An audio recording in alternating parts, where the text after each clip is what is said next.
It's Parshat Shlach, and we can almost feel the pain that Yeshua is going through as he's walking through Eretz Yisrael, and he sees that the 10 people who are with him are about to come back to the Jewish people and speak badly about this beautiful land, this promised land, this chosen land. They're carrying back all the fruits of Eretz Yisrael, and he refuses to. Kalev and Yeshua refuse to carry the fruits. They don't want it to be another means which will cause the Jewish people to be scared to go into the land of Israel. And as he gets back and he hears the 10 spies speaking badly about Eretz Yisrael, he initially holds himself back. And he allows Kalev to speak up. Vayahas Kalev, and Kalev silences the people. But unfortunately, after one sentence, Kalev is shouted down by the people who are scared to go. And the 10 spies put their poison into the heart of the Jewish nation. And they begin crying, tears which will cause bichia ledorot, generations and generations of tears, on the day of Tisha B'Av that we cry about.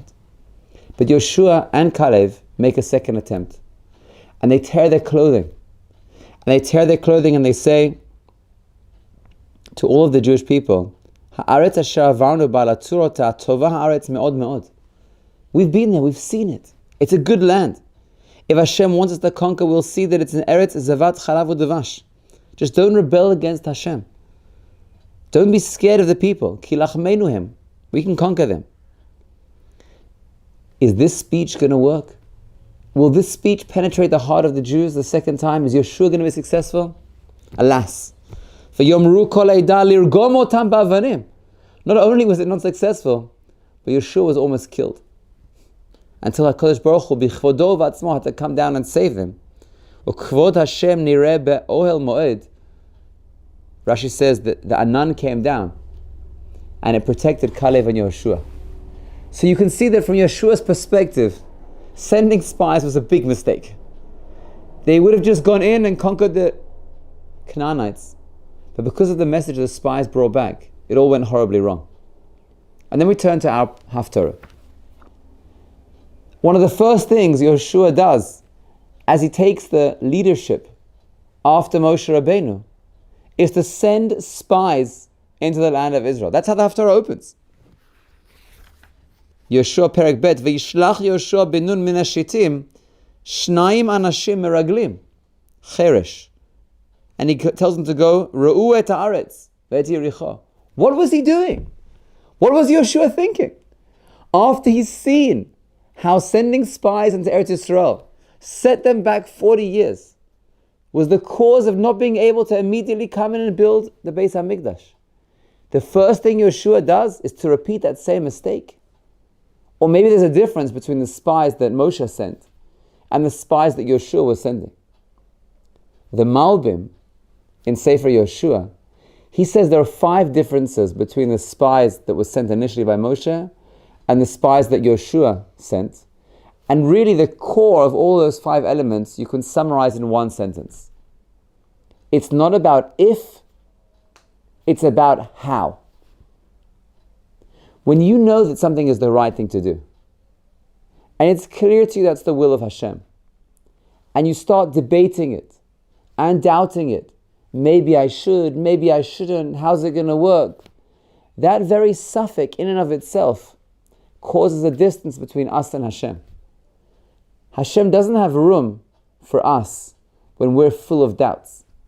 Hashem has plenty of room for us when we're looking about how to come close to Him. So in the time of Moshe, Hashem hadn't told the people to send spies. Hashem had said, go into the land, it's yours, you can conquer it. The people debated, should we, shouldn't we, let's go see if the land, Hatovahi, is it a good land, maybe it's not. Hashmeinahi, is it a rich land, maybe it's not. Once there's a doubt, that's the beginning of the problems. We're doubting Hashem. Hashem is distant. In Yeshua's time, there was no doubt. Yeshua was sending in spies just to see how to do it. Ervat haaretz. What's the point of entry that we can come in the best way? It wasn't 12, it was 2. What's the difference between 12 and 2? Sending 12 tribes that Moshe sent, and the Nesiim amongst them, symbolized that they didn't trust each other. Every tribe wanted to have their own representative to go into the land. because they didn't trust the other tribes. We want to see if it's good for us as individuals. And we want them to see him, the leaders, to come back and convince the people to see if it's good or not good. By Yeshua, it says the word cheresh. They went in quietly. It was a secret mission. No one knew about it. Yeshua wasn't asking the people. It wasn't a representative from every part of the nation. Yeshua was the leader, sending in two people just to know how to go in the best way. Throughout our life, often, we encounter different situations, scenarios, where we have to act. And sometimes we're faced with the question of, is it the right thing to do, is it the wrong thing to do? Once we realize it's the right thing to do, we put the doubts aside. It doesn't mean we know how to act. We still have to do our research to know the best way to go forward, to move forward. What's the best way to learn?